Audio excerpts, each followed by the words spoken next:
just sort of elaborating on that point. I know that you have a master's in psychology, neuroscience, that sort of thing, but a lot of coaches don't. I was reading when we sort of agreed to do this, and I was reading through elements of the coaching industry as a whole, and obviously you, the, I guess, negative aspect or the criticism of the coaching world that people have is that obviously you're not qualified, well, not necessarily you, but some people aren't qualified to assess psychological aspects of people.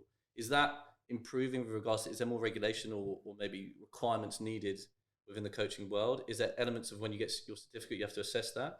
And I guess where do you think even that the industry can improve to really get good there? Because I definitely think if I was to look at sort of gaps in that industry, that would be a bit that sort of worries me a little bit.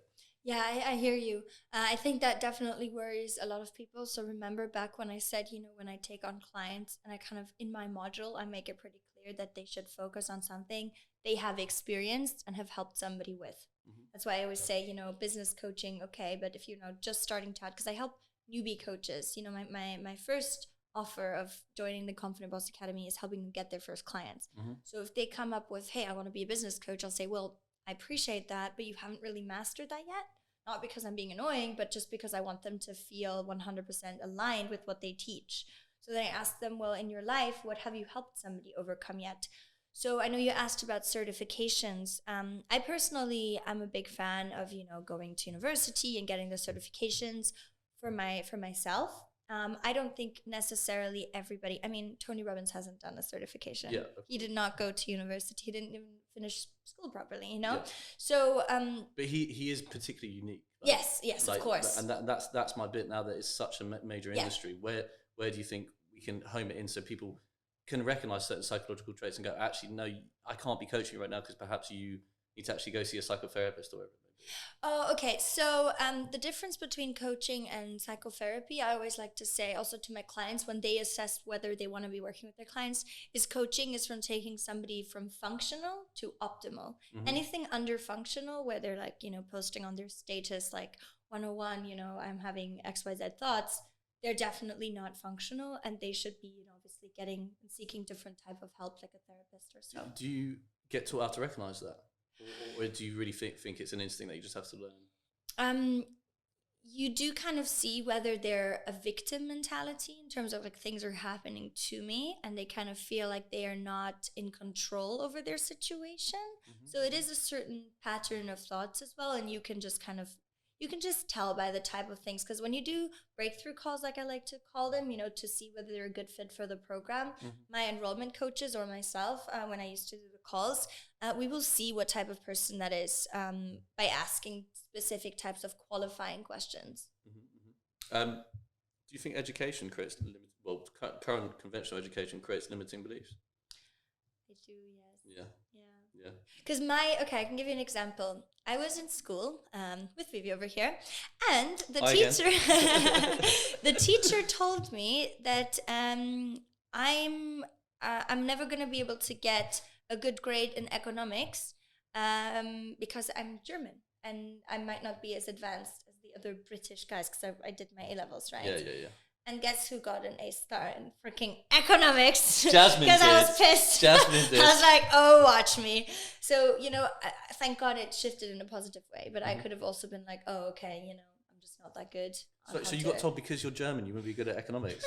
That stereotype sort of seems the opposite, really. Yeah. And again, I might have taken it that way. It might have been my perception that that's what he meant. It might have been completely wrong, and I'm happy to take responsibility for that too, Mm-hmm. It might have not been what he meant, but the way I perceived it, and like someone else might have, it could have been that was the case to then create limiting beliefs. Another example was... do you remember Of Mice and Men? I do. So we had to read that book, and I mixed around two words. That was, I feel that was like GCSE or A-level. Yeah, I remember. I remember that. And I mixed two words, empathy and apathy. Uh-huh. And that was definitely because I was German, and English is not my first language. And I didn't get an A star in this exam just because I missed that one word, and I got a B. And then they basically told me that, the God structure forbid was you get a B. I mean, no, but Jesus, no, but- that's awful. Yeah.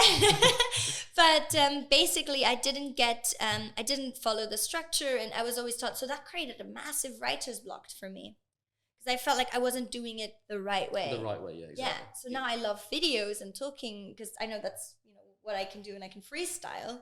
When it comes to writing, even now, sometimes I'm like, oh, I don't want to get it wrong. Yeah, of course, but I mean, as I'm sure you've learned, essentially failure or trial and error is essential. Yes, of course. It's the most important thing. What do you, I guess, now that you've learned so much in your short time on this earth, what do you feel should be included in education that you've learned at a later stage in life that's really improves you? Leadership. Probably, like an accountant course. just so you learn how to pay tax.